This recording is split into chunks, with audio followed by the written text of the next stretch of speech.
Oh, there you go. There it is.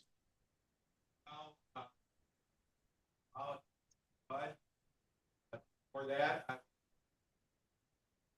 roll please. Here.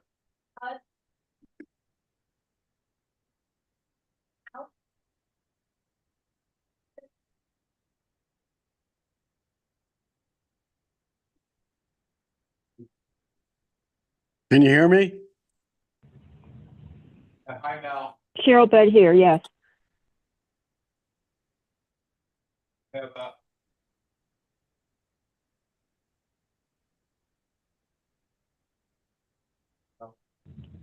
first item is the paper.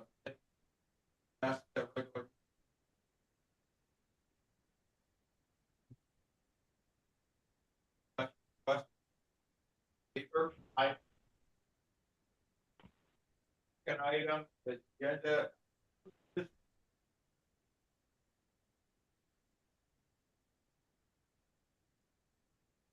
A public request. Item.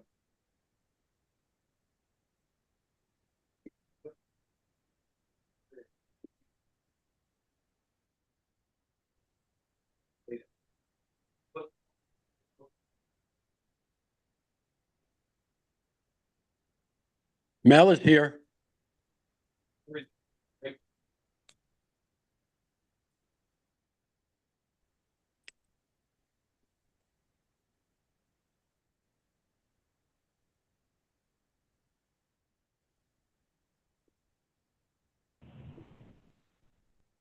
Agenda. The item done. Item. Voted on.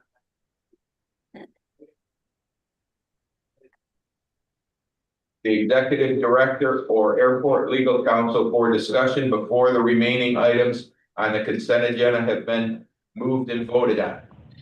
Are there any items to be removed from the consent agenda? I'd like to pull 5C. Okay. So noted. Any other items? So we discussed that now, correct?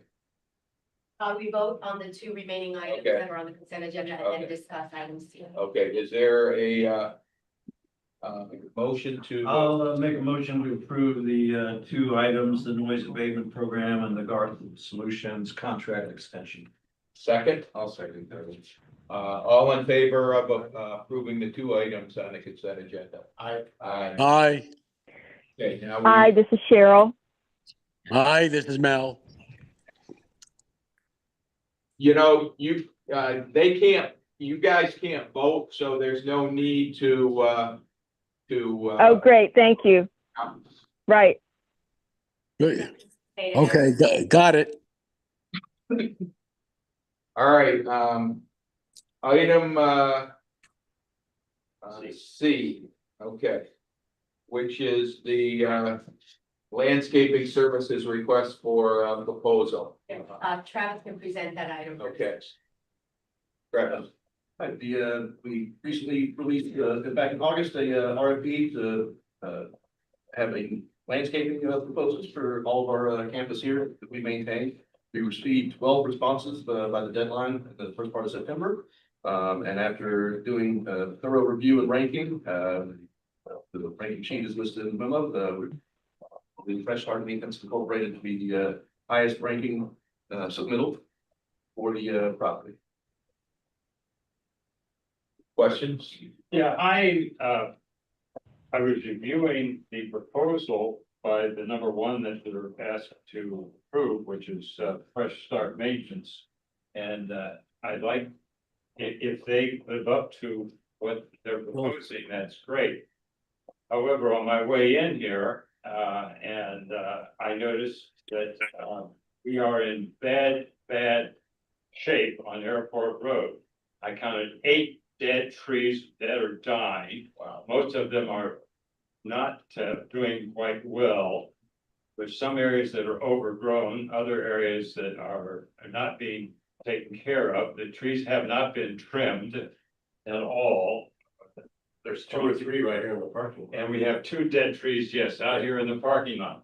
I don't know what we're paying, but we're certainly not getting our money's worth, and if we have the folks from Fresh Tea Maintenance, I'm assuming that before they gave their bid, they went down the road, saw the problems that would need to be cured, so I'd like to hear how they plan to address that. So absolutely, Mr. Bolden, the reason that we accelerated the process and are not recommending extension, exercising of the extension options for the existing contractor is because we have been fully dissatisfied. Great wife. The performance, particularly in the last few months. So we were pleased with the report, with the response that we got, with 12 responses to the RFP. The folks from all of the proposers were able to participate in a pre-proposal visit and tour of the airport and all of the properties that they would be maintaining under the contract, and toured with Travis and his team. And subsequent to that tour, we received those 12 responses. Fresh Start, representatives of Fresh Start Maintenance are on the call right now.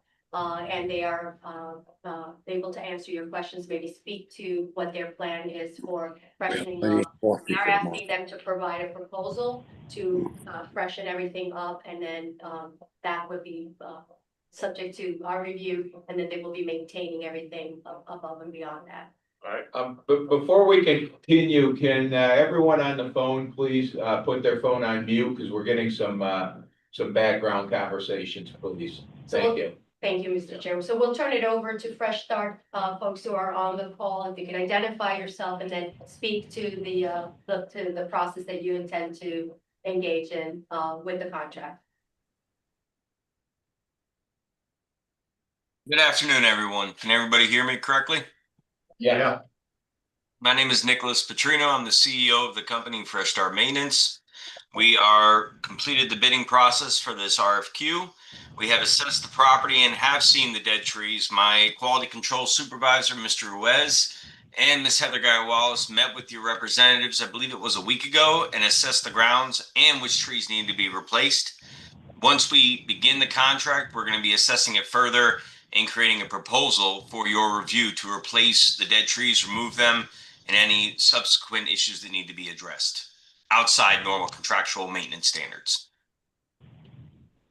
It seems to me too, this spot checker, that the brand new observation area has a bit of a weed problem and has gotten kind of out of control there. Have you looked at that as well? We will be applying any kind of weed control within the planter beds, the hard surfaces, that's included within the contract. Additionally, within the contract is 2 weed control applications in the turf. However, since the turf is heavily weeded, it might do more damage than good. You know, we can't get St. Augustine grass to grow where there is none just by putting down fertilizer or weed control application. Once you might have to resod, is what you're saying. Yes, sir. That would be most likely what's going to happen. And that could become a costly endeavor depending on how you want the product to eventually look. And then to be clear, things like replacement of trees, sod, bushes fall outside of the standard contract, correct? Yes, sir. Okay. You know, so I think what we're asking is to do a full evaluation of the property and come forward with a recommendation, including cost, you know, that would fall outside of the maintenance contract, and bring it to staff. And, you know, I'm not sure if that'll need board approval or not. We are including, and there are rates that are included in the contract for these types of services. So if we've asked them to itemize the cost of individual unit pricing, if you will, as well as labor costs for anything that is above the base price. So similar to the existing contract, those provisions exist in the existing contract as well. And we had done some of that with the existing contractor. We just felt it was better to move on to a different direction. So rather than, you know, going back and replacing additional trees with the existing contractor, we just wanted to go ahead and enter into a new agreement that would have those similar provisions and give us a fresh start. So I'm not sure I see this anywhere. When would the new contract start? Pending tonight, your approval of the contract, we will execute I think we need to execute, they've already executed, and then we need to give notice to the existing contractor. I There's think gonna be a that's little period of overlap. right, But we will start with them, effective almost immediately, right, and then give a period of notice to the current one that we will not be, moving forward.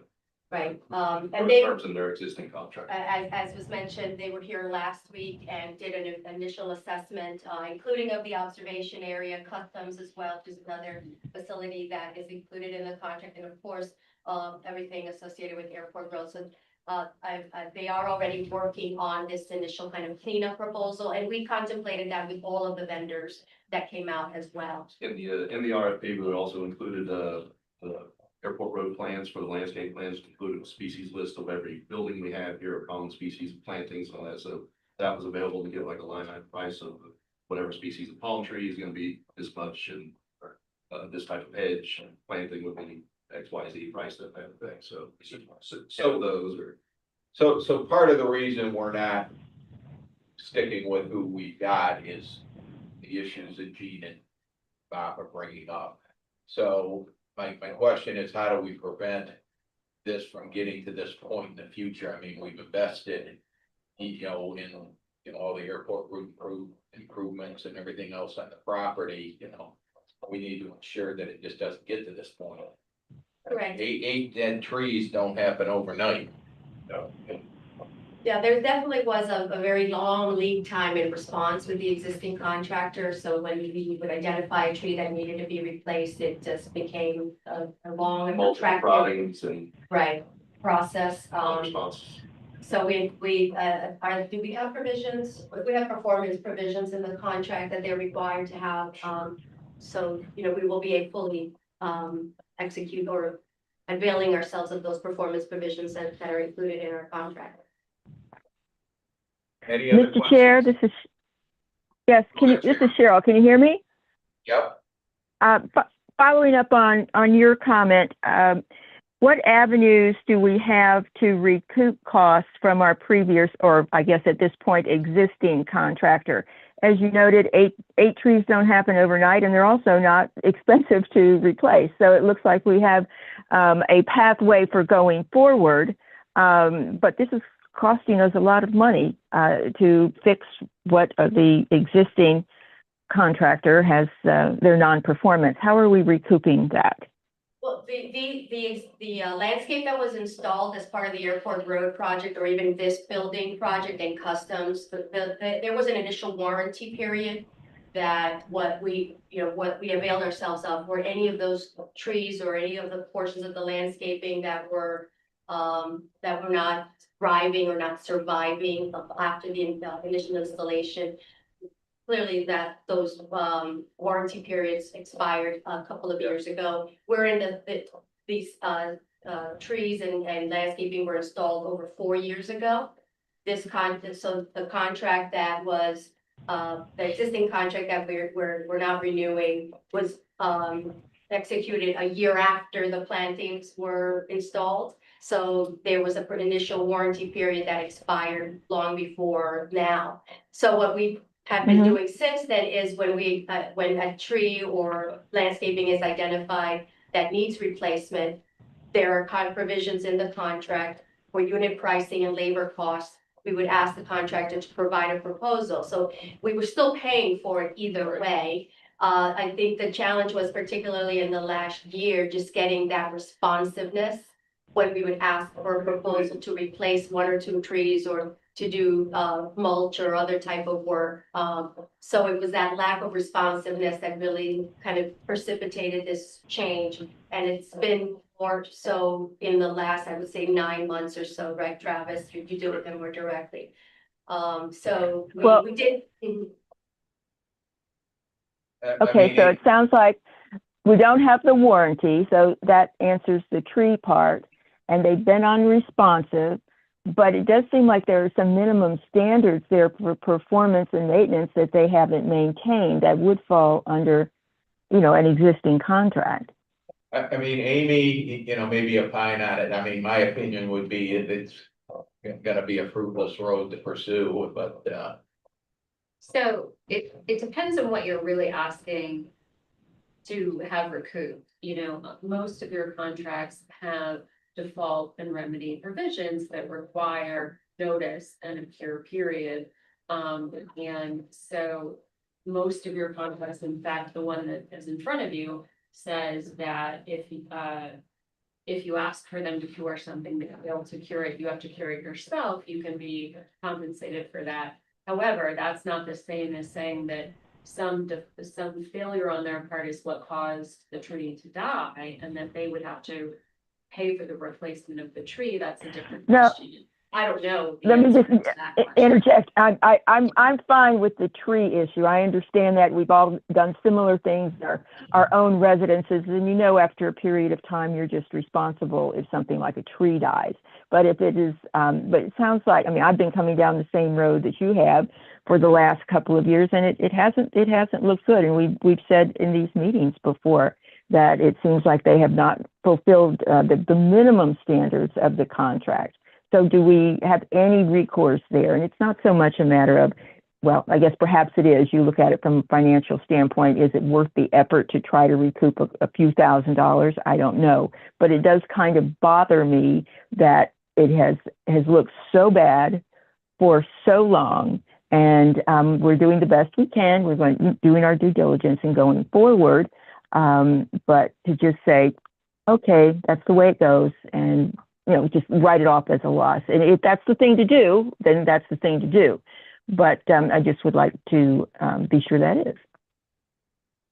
Yeah, I mean, your options typically under the default provisions that are in your common contracts are, once you notify somebody of a default, that they have the right to cure, you can terminate the contract and go with someone else, which is kind of what you guys are doing here. So you're exercising your remedy for a lack of service, because really the default in this instance is the lack of responsiveness rather than a recoupment from harm. Right, and it's in terms of the minimum requirements of the contract with regard to the number of cuts and the actual levels of service.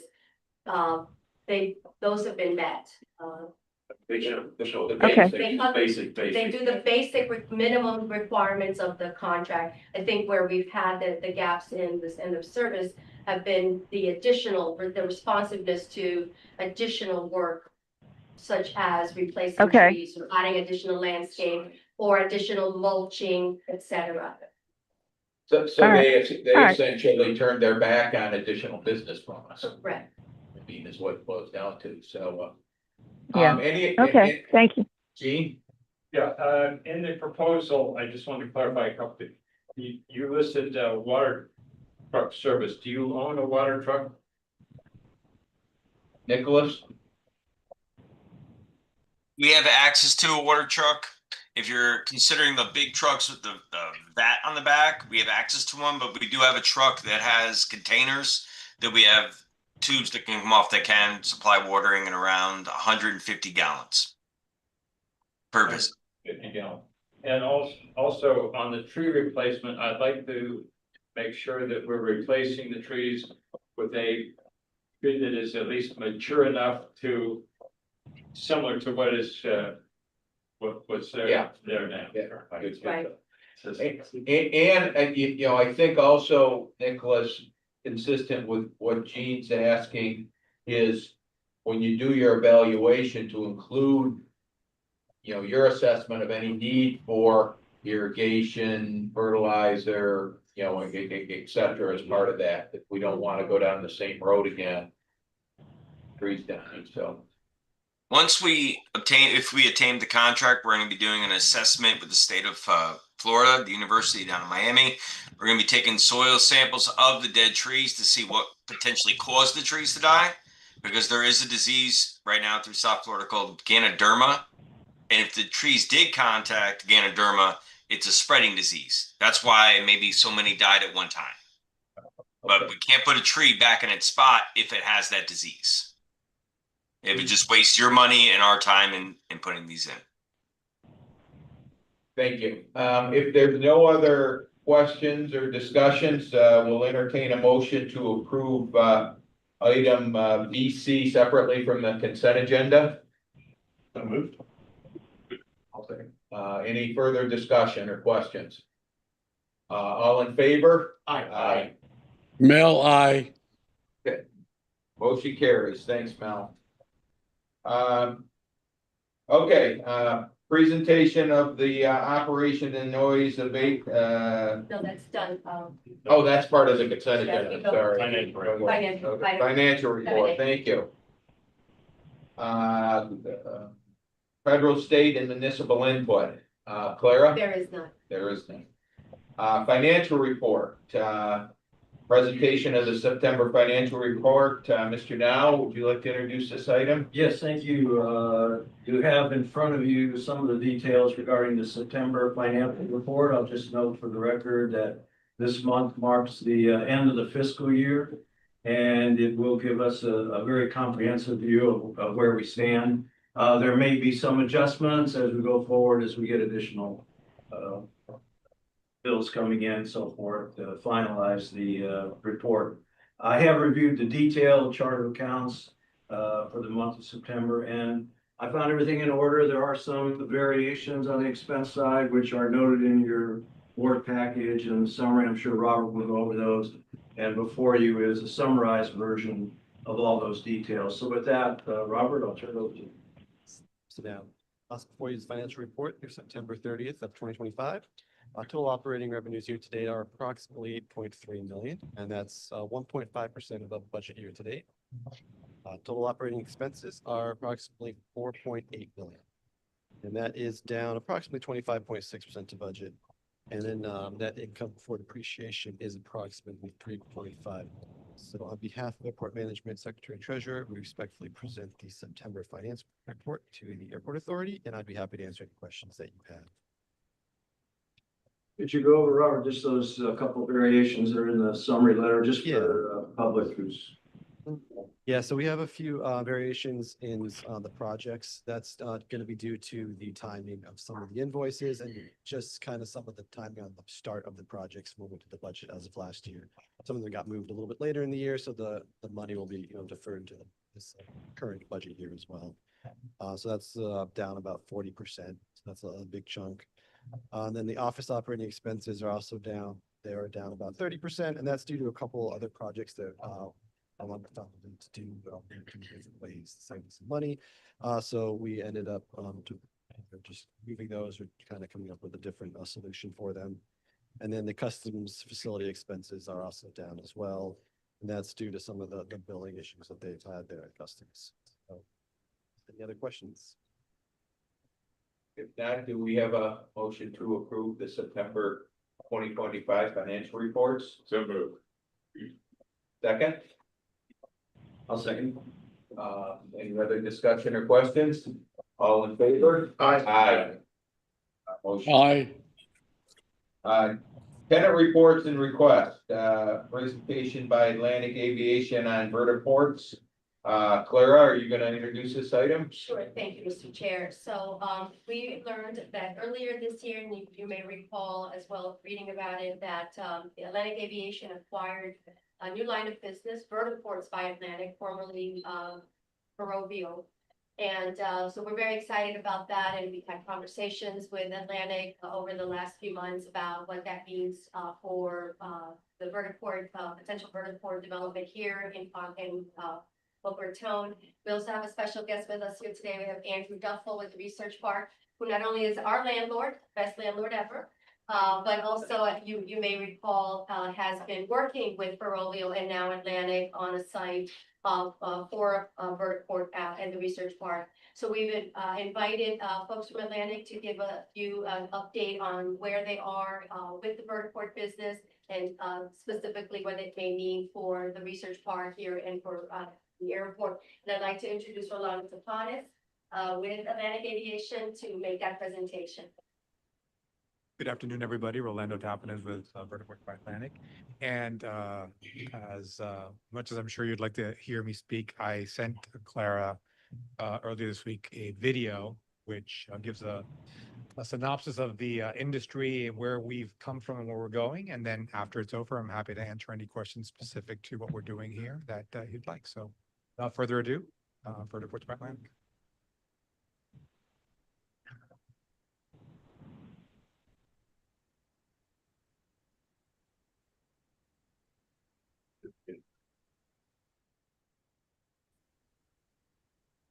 spoke too soon.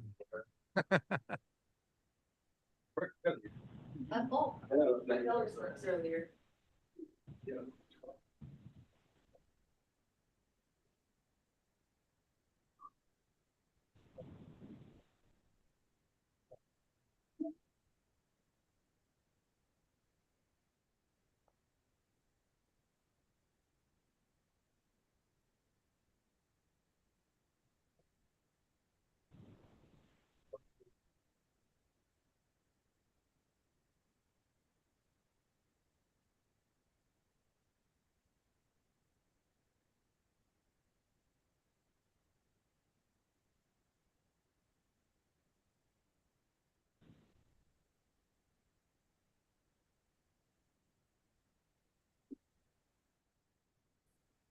Playing video.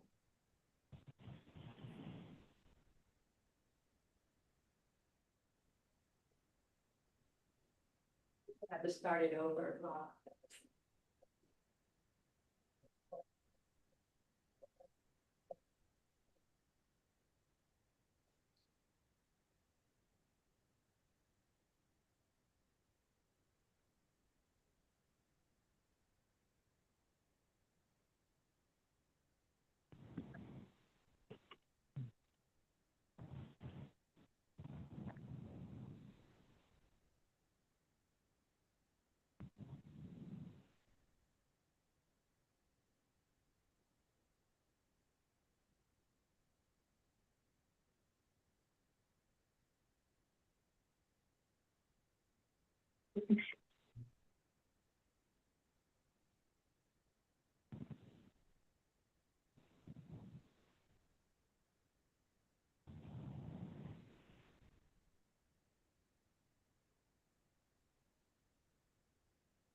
The airplanes work better than that.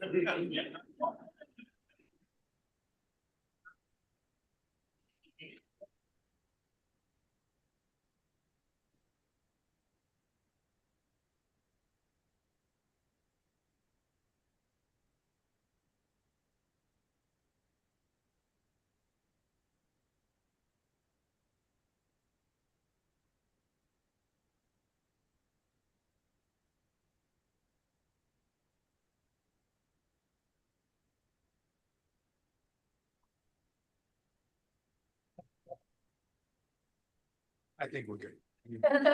I think you got the gist of what, all the-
Thank you for your patience. Thanks to that. So I think minus the buffering, that did a much better job that I could have done of giving you the full spectrum of everything that's going on in this space. I think before I make a couple of comments and I take any questions you may have, I want to give kudos to Director Bennett and to Andrew Duffel, who really have been very forward leaning as it relates to this technology and to this advance in aviation for years. As Clara correctly stated, there was a firm by the name of Ferrovial, which is a worldwide infrastructure developer that used to employ me. And I was in this facility probably almost 4.5, 5 years ago to talk about the same initiative. And Clara and her staff were all about listening to what we were saying and could see the future. At that moment, based on what they had going on, there wasn't necessarily space in the end for us, but she was kind enough to direct us to Andrew Duffel, who has been an incredible collaborator with us over the span of those 4 years. And as Clara stated, we do have a leasehold over at FARDA, right across the way from here, where we've been developing a plan for a vertiport. Having said that, we were acquired by Atlantic Aviation late last year, and that automatically opened up a much wider net of possibilities for us in the development of vertiports, amongst which the fact that obviously Atlantic Aviation is a tenant currently at the airport. So what we are thinking we will be doing over the course of the next, 3 to 5 years is there are some design issues at our leasehold, which are probably going to delay the development of the site over by Andrew, which we believe we have under control now and have a solution for. But in the interim, we do want to be ready for when certification of these aircraft are planned for. The front runner of these has stated clearly, and a lot of the testing proves that they likely will be certified by the end of 2026, which means that we would need to have some network for them to operate out of in the markets that they're pursuing by 27. So having said that, we are working with our partners. I have my counterpart here from the FBO here for Atlantic, John, and we are meeting, and at each of the different FBOs that we have at different general aviation airports, we're seeking opportunities to perhaps do an early phase startup of the vertiport. We have identified a site at our current leasehold, which would not interfere with any of the operations that the FBO has, but would allow us to have perhaps one charger and, small cadence of operations off of our FBO while we fully develop the site at FARDA on the other side of the airport. So beyond that, we're constantly involved in all levels of government, whether it's federal, state, or local. I would like to say that, again, your local government is very forward-leaning. The mayor here is very excited about being able to tout that Boca is going to be one of the first cities to have this. And I know that he and his administration are very open to any considerations that are going to be needed as it relates to the development, not only of the early phase, but of the later phase here in Boca. Lastly, some of you there's been a lot discussed about this over recent times, some of which is the fact that there was an executive order put out by the current administration this summer, which directed federal DOT as well as FAA to put out a solicitation for what would be a pilot program. I was just in Tallahassee last week meeting with Secretary Perdue and Assistant Secretary Wallace, and it appears that the state of Florida does intend on submitting a package to highlight Florida perhaps being one of the 5 sites that they will be giving out for this pilot program. And if we are, or if the state is selected, because it has to be done by a government, not by a private company, it appears that the state and the local governments that we're working with are interested in working with a company like Vertiports by Atlantic because of the fact that we already have leaseholds that are available for this pilot program. And I think if that were to be the case, we might be coming back to Clara and to this board to talk about the possibility of perhaps participating at this site when that comes to fruition. So that's a little bit of who we are, what we've been doing, and I'm happy to answer any questions you may have. Bob? That was really fascinating. What are some of the other airports besides this one that are sort of on the leading edge of this? So I'm very lucky in that I oversee the Southeast, specifically in state of Florida. And in general, the state of Florida has been very forward-leaning. I would say that all the airports, or or all administrations, I should say that better, in South Florida, meaning from Palm Beach down, are very forward leaning. Our first leasehold was actually with Palm Beach International Airport. We've had that lease at PBIA. It'll be 4 years this month. Clara, as I said, has been excellent. I just came from a meeting with Rufus James in Broward County. They're very interested in doing something at FXC. Miami International is another animal all on its own. So although they've been very open to the discussion, they have serious operational issues as it relates to the size of their property, where they were able to fit it in, and how it's going to affect their commercial airspace. So to that end, we really, while we are in constant conversations with them, we focused on looking at off-airport locations that could probably solve that problem. And we entered into a leasehold that is just due south of the airport, is only about a 10-minute drive with traffic from that location to the terminal. And so that might be the solution while we look for other greenfield sites. And like I said, now that we're part of Atlantic, we have FBOs in Dade County, in Broward County, in Palm Beach County, up in Stewart and in Central Florida. So we'll be looking to lean on those in early days while we get other greenfield sites to develop these out. Because at the end of the day, for this to really be as successful as we all hope it's going to be in the next 10 to 15 years, we have to perhaps start at aviation facilities, but move to non-traditional facilities, as it said in the video. So you could take people to where they want to be, not just to an airport facility, which then they would have to take a distance to get to their last mile location.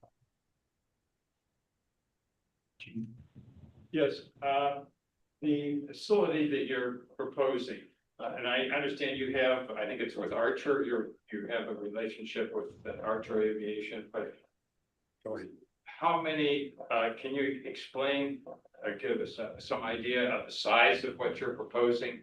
Sure. So one point of clarification, Archer is one of the innovators of this aviation technology, and Vertiports by Atlantic, previously for Roville, has NDAs with over 50 different possible entrants into this market. So we're not focusing on one specific one. And I say that because when the first leasehold was obtained by Ferrovial, like I said, over 4 years ago in Palm Beach, a lot of discussion was made of the fact that we were partnering with Lilium, which is now a defunct company out of Germany. While that was misinterpreted in that we always were stressing the fact that our facilities would be agnostic, people confuse the fact that we might be working only with one firm or the other. So I just wanted to clarify that these sites will be built to serve any and all operators that have a desire to operate out of them. Now, as it relates to Boca Raton specifically, we are building these based on a demand model, a very proprietary model that was brought from Ferrovial, where we can look at any two locations on Earth and with cell phone data determine how many people are making that move from point A to point B. We can drill down into their socioeconomics while they're doing it, if it's for work, if it's for pleasure, if there are peak times, and then also apply a delta to see how much they would be willing to pay in order to save the amount of time between point A and point B. I say that because one of the highest concentrations of movements in South Florida either originate or end in Boca Raton. So having said that, the site that we entered into a leasehold with Farda and with Mr. Duffel is just about 4 acres of land. And at that facility, we would have a terminal building, and there would probably be one FATA, which is a landing pad, which would then have anywhere from 4 to 6 stands, chargers. And so if we were to build out everything we want there, the most you would ever be able to fit at a given time would be 6 aircraft. How many? 6. 6. Mhm. And charging facilities. Okay. I just wanted to make sure that if we're going to get into this, that we're handling it out of one facility. There are currently no less than 18 eVTOL people. Half of those are here in the United States. So we're going to see a lot of these coming in, and they're pretty big companies that are involved in it.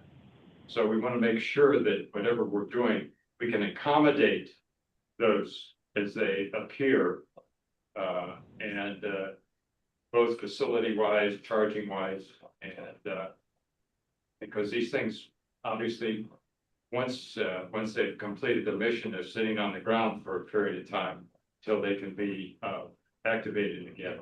So you're saying you can accommodate 6? Yes, sir. All right. That's what's planned for the site here. We may decide based on whatever demand we see, once we actually are developing the site at FARDA, if it goes down, that we might, choose to develop it for a smaller fit. But that's the most that we would be able to fit there if we were to build it out to the full dimension. All right. I appreciate that. Sure. As I look at the video and what I've read on it,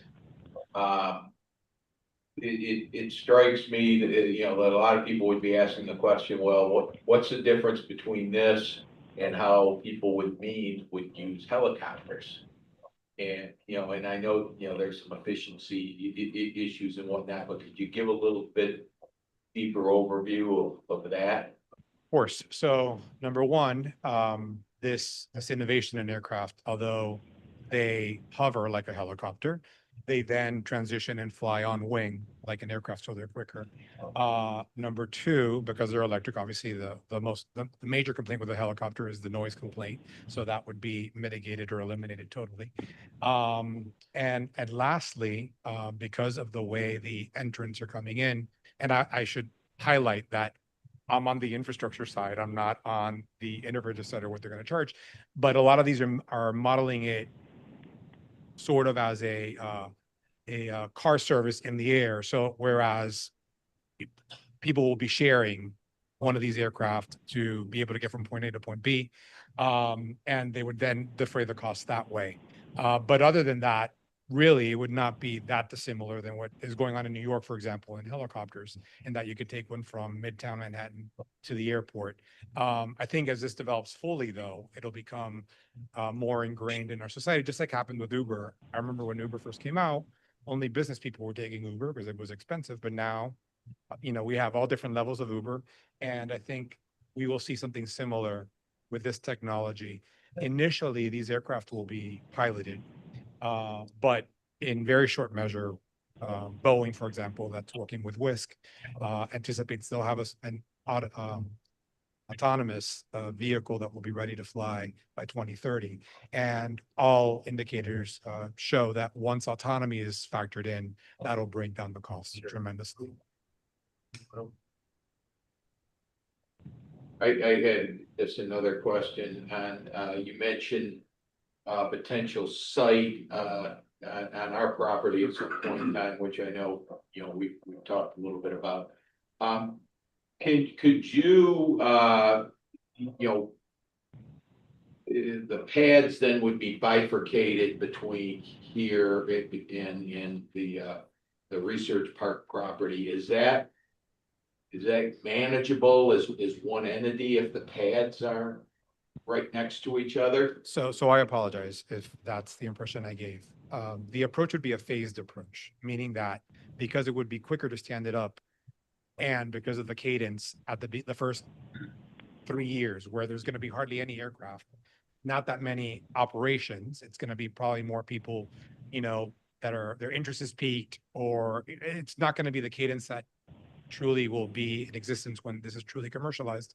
Initially, we will do phase 1 at our FPL location, but once that gets going, we would be working towards developing the other site. And once we built the other site, then we would not be operating at both. Okay. If anything, however, we probably could leave the pad there in case there was any kind of a need to move from one to the other because all the sites were taken up, or there was any kind of an emergency situation, we'd have somewhere very close that we could go to, but it would not be commercially used in both sites at the same time. Right. Exactly. Yes. Go ahead. Would you see the operation of this being controlled by our tower, under the control of our tower? So initially, when we're operating out of the FBO, we would need to be worked into the normal cadence of yeah, exactly. But once we are over at FARDA,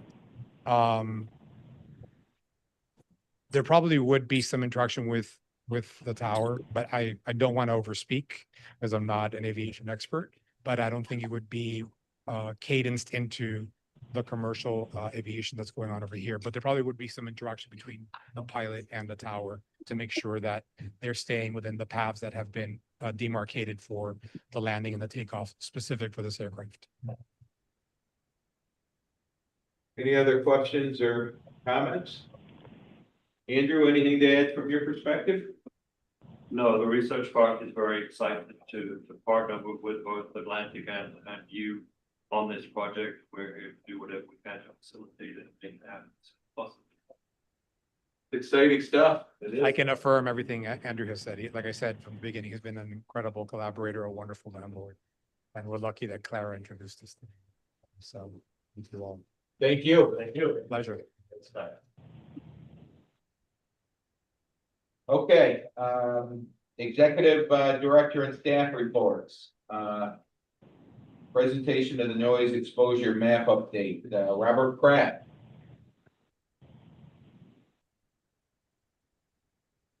Thank you, Mr. Chair. Good evening, Robert Pratt, Operations and Program Manager.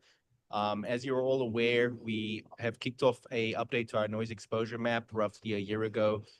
We are nearing the end of that process, and recently, yesterday, hosted our third and final Noise Technical Advisory Committee meeting. I'd like to thank all of the committee members that we had that participated throughout the process. They all participated in a total of 3 meetings. I'd also like to thank Mel, if you can hear me on the line, Mel, for participating in those and for the insight that you gave. We really appreciate that. And yeah, tonight we're going to be reviewing the findings of the NEM and looking at a draft of the report that we're going to be submitting to the FAA, and taking any questions and comments on that. We have a current public comment period that is out. We've got a copy of this report at the Spanish River Library, as well as a copy here at our office for public review and public comment, which ends on November 6th. Once we receive all of those comments and any comments we receive from the board tonight, we will incorporate that into the report and hopefully be back next month to get board approval to submit that to the FAA for their review and approval. So with that, I'd like to introduce Mr. Jeff Covert with Recondo and Associates, who's going to be going through the presentation tonight. And also with us tonight is Dharma Thapa from Recondo as well. Should we have any technical questions on the technical side of things. So, Jeff.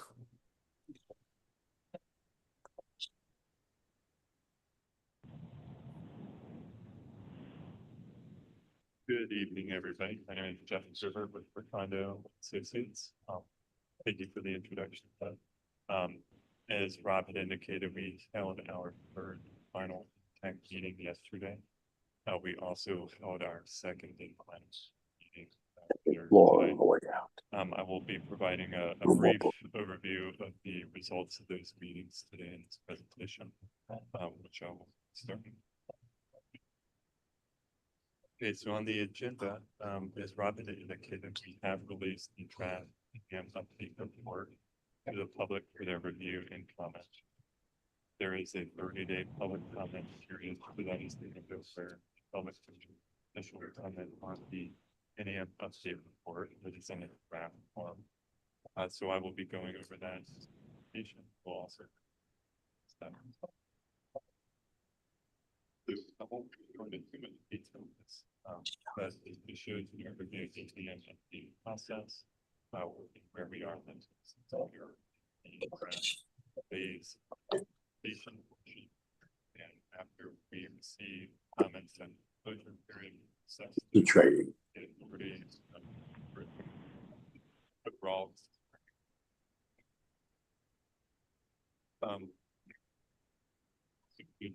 By some of the differences in the members. Not all are part of the great common race members. But impact the ways that have seen on the FAA's web page, you can see there's there are different ways the weighted decimal system. The A weight is rated with decimal metric to calibrate to how human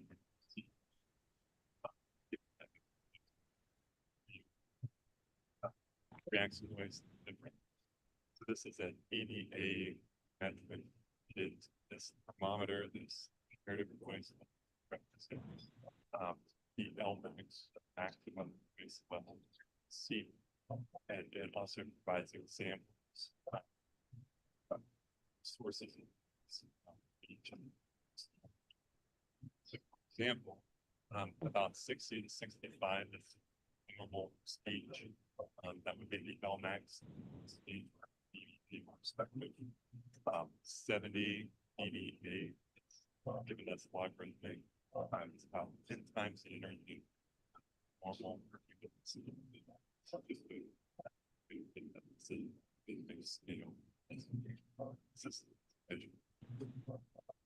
So to account for differences in noise, different metrics are used.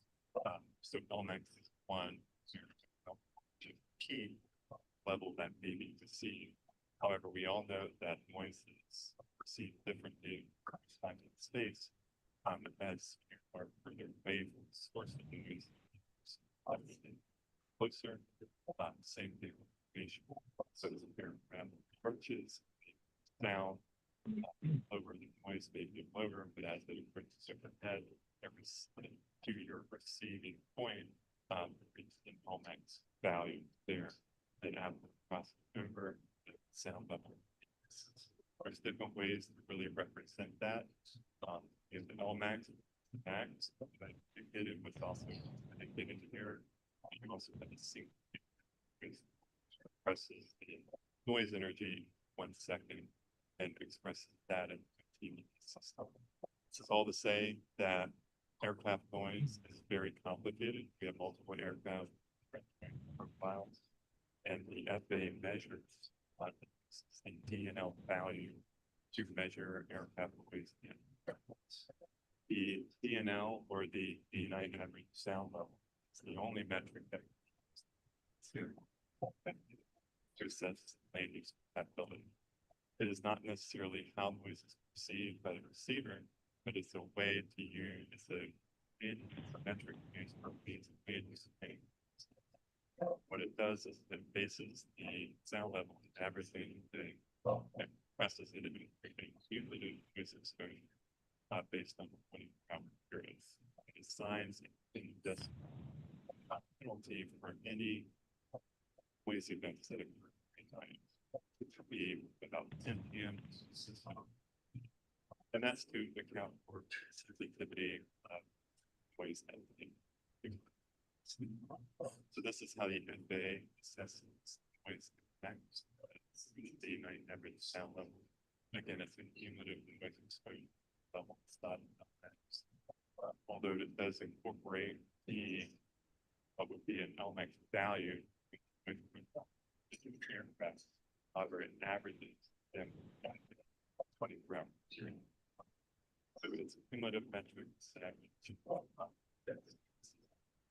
But as the FAA is in the US EPA, it's the best metric.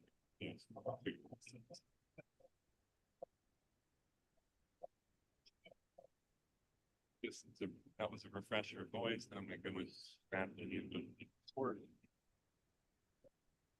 It is organized across 6 sections. By an introduction, airport review, land use analysis, health and existing words. There's also the impact. 5, 6, the consultation.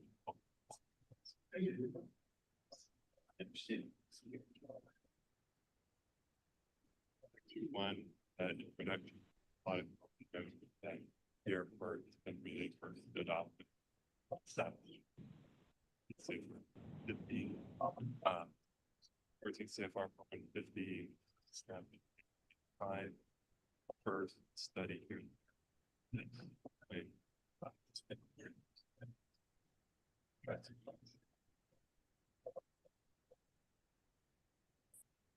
Also reiterates this here. Starting in 1989, the last FAA approved medium update to 2017 study was the noise from.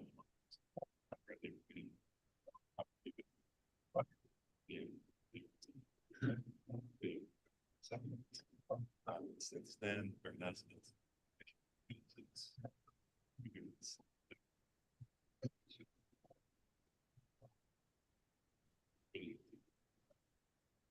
Yeah.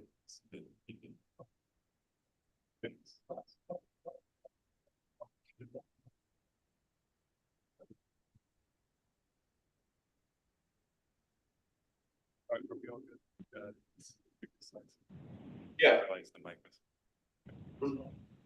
Okay. And section 2 goes to the facilities, which all are here. The main purpose of this, for the and for this NEM update is that we are assuming because there's plan that would affect big they're assuming that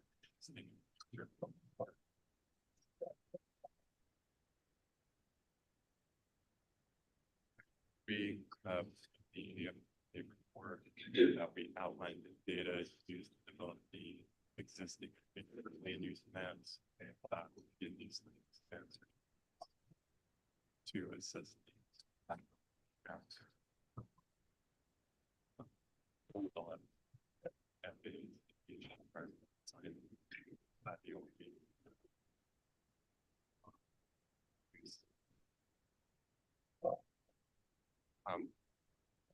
then here, this slide, you will also see different compatibility impressions that applied this study. One primary one is the FAA. This is the compatibility threshold that the FAA uses to assess the use impacts. In 1990, the first Permit 50 study performed at the airport. So 14 CFR allows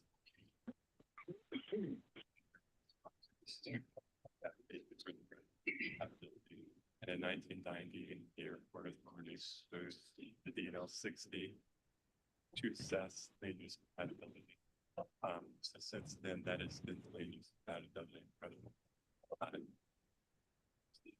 Work and that DNL 60 impression requires competition.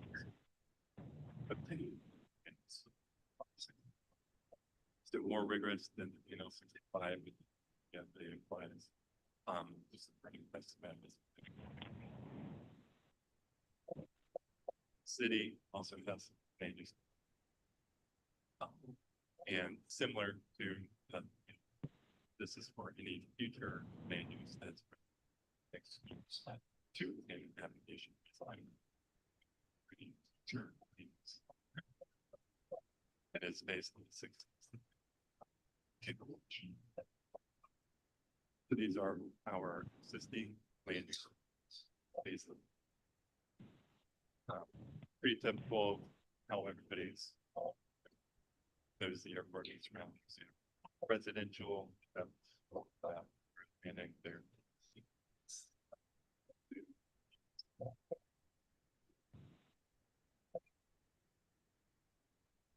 The future land use map pretty similar to existing, but there are some changes. This is based on the city's future land use map.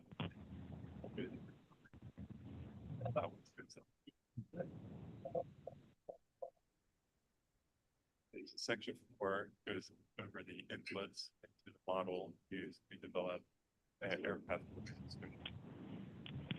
Again, these are overlaid on the land use map system. Here I'll present briefly. But more importantly, within this slide, it's the existing options. Are 85,500. Future conditions 97,000. This was developed through developing paths by applying growth rates. This is FA study. We received that late spring. This is overall the fleet mix. So you can see here. Also here.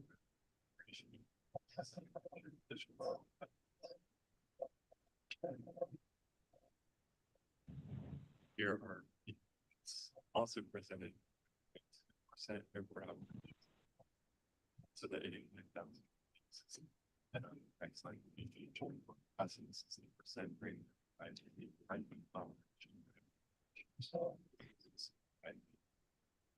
From here, you can see later it's a little bit from here, but from here, you add up the Google. You'll see that there is a 95% that means 95% of ratings. That is based on data. These future conditions, slight variations between the existing still pretty close to each other. Differences about to about under 1%.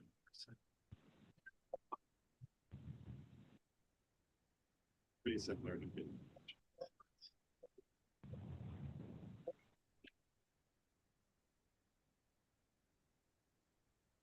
Model partner stage lengths are the inputs that we use to account for the weight of different aircraft.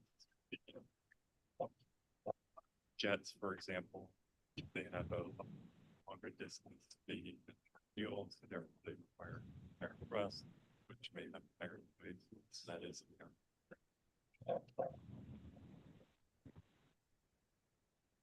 Section 4, this is runway use of how runways are used.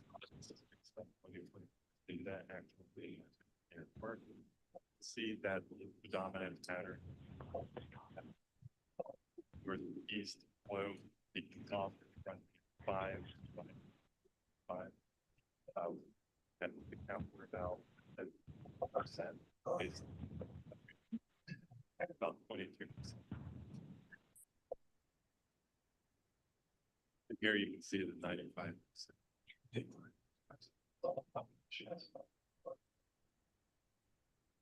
Also within the model, we develop height tracks. These are developed by real-time radar tracks. From those radar tracks, create sort of a backbone along the line, and we model or appropriate specific aircraft flight tracks, and out comes. These are the AEDP flight tracks. You'll see the arrivals, or sorry, the departures are the darker colored flight tracks. You can see there's 4 tracks developed for that departing from runway N5, arriving to runway N5, aircraft.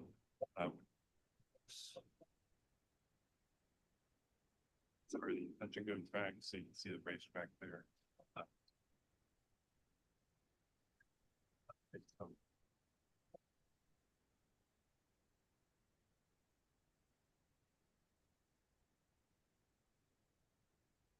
We also take into account within the meteorological conditions. Where it's based on.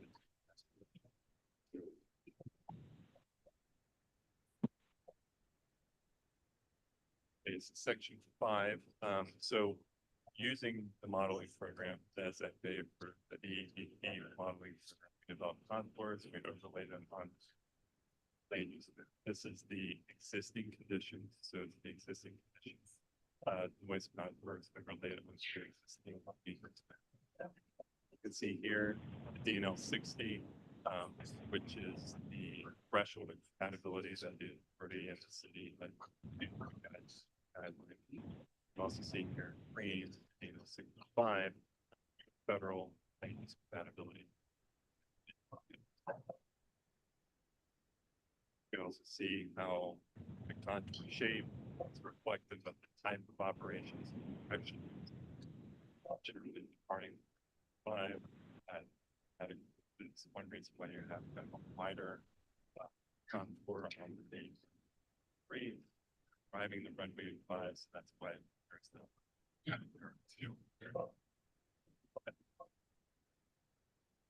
future, so it's similar process. However, it's more operations there.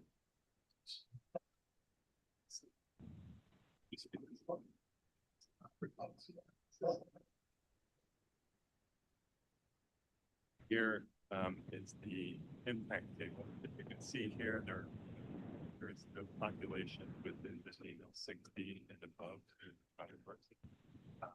It is also quite effective.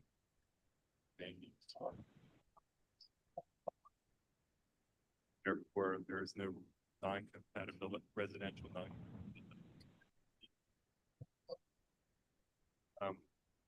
Obviously, FAU being right here, there is property data that falls in 70 and above.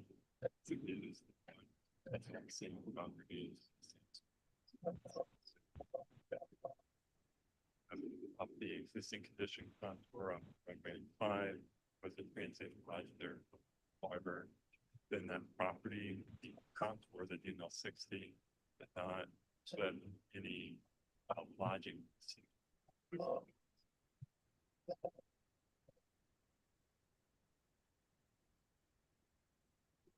Right, so comparing the 2017 to the 2025 wastewater, 125 was developed by this study, 2017.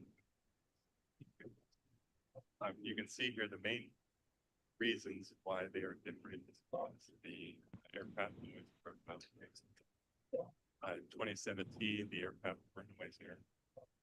And one reason why you see the expansion of the runway in 23 there denoted by the dashed lines.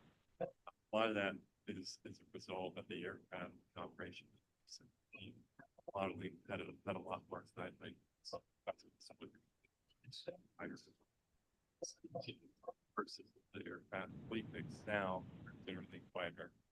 However, those aircraft have better instrumentation and also some of the initiatives by the FAA based navigation allows for a lot of arriving aircraft runway and now to be tighter rated as they approach runway.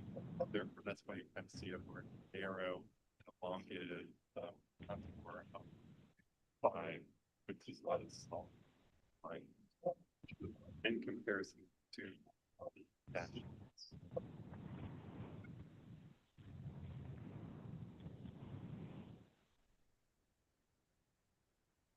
Okay, section 6. Within the report documents the public outreach consultation process, where it's this process. Under 14 CFR, you are required to inform the public, provide them with an opportunity to provide their views on the data used and also their views process. Slide kind of details that process that it's there's a study webpage that was developed early on in the study. There's been 2 in-person meetings, 3 in-person impact meetings. We've also been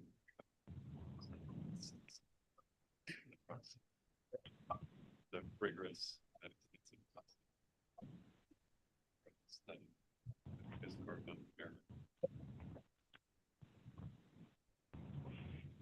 next step is, as we indicated earlier, we are within the 30-day public comment period in the draft report. So we are still accepting public and both the public and the state.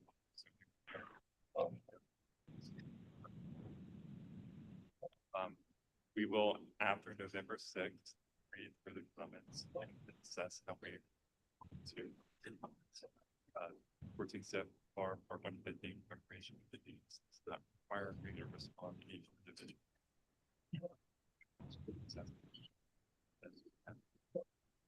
However, it is required to submit those comments, copy of those comments to the NBA seller. So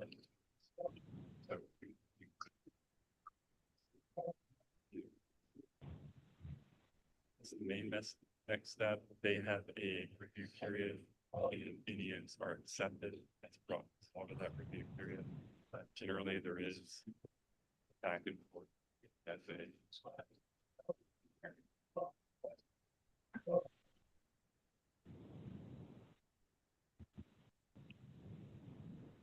Thank you, Jeff. Any questions or comments?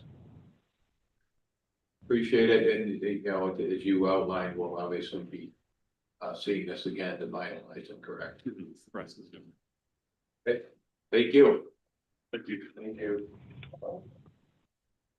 Travis, projects update.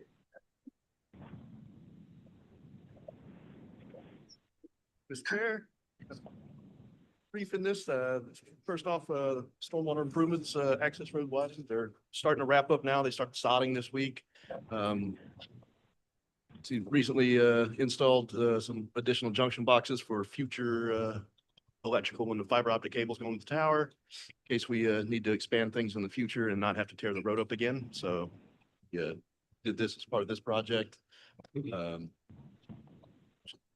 After some of the rainwater dries up, we're able to get down in the bottom and do some. And this also tie into the next project I'll talk about. This little bump out and wall here was built as part of the AWAS placement project. So while we're already working in the dirt and have the equipment here, it was a lot just better to go ahead and build that now ahead of it. They should be wrapping this thing up here in the next couple of weeks. And then tailing into the AWAS replacement, you can see where the new equipment's going to lie. Small change to what was in the memo. This is the latest. This says it's out to bid. It's actually awarded and in the admin period now. So they expect to take delivery of the equipment around the December timeframe, and the 30-day installation begins just after New Year's. So that seems to be running fairly smoothly. The taxiway rehab, it's currently under design with Kenley Horn, the rep here. We'll be bringing several more taxiway throats up to current standards and rehabbing those as well, because the asphalt is starting to show signs that of where that it needs to be. And noise exposure map update, I won't touch on that because we had a thorough explanation of that earlier. Let's see, that was a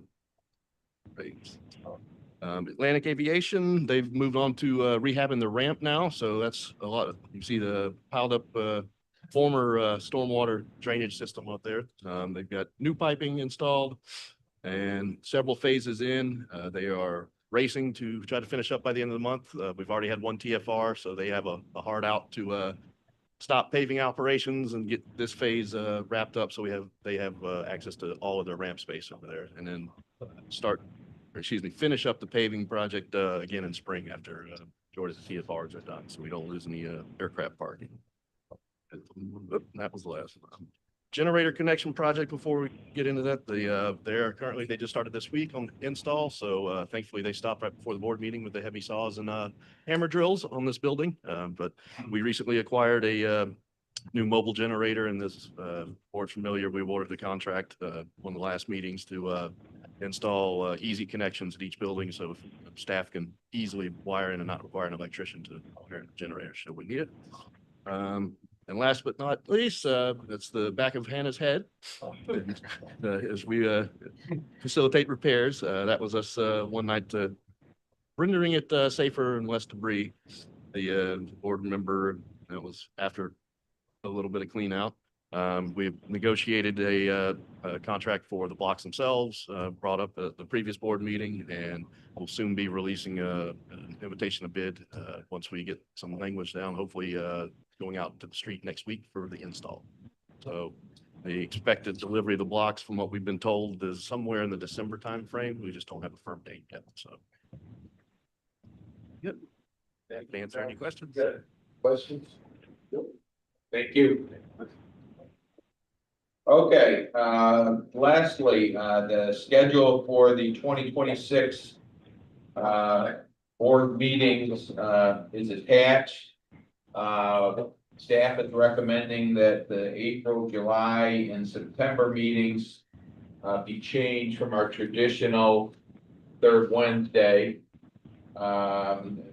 just because of the timings and where they fall, just to allow more time to prepare meeting material. So, you know, if people have conflicts, you know, with these, you know, please, you know, let us know, and, you know, we'll take things into consideration. You know, we're never gonna have a perfect meeting schedule where everybody makes every meeting, and we also realize that, you know, we're looking 12+ months out in some cases, so we have things that come up, but, you know, we do need to get these posted with the city and, you know, onto our website, et cetera. So, yeah, this, you know, provide, any feedback to Claire or staff that you might have on this. Lastly, public comment. Hannah? There are none. Any other business that, anybody has to bring before the board? The next meeting is scheduled for November 19th, 2025 at 5 p.m. That is the week before Thanksgiving. Any other business again? Not? Thank you. Thank you, gentlemen. Thank you.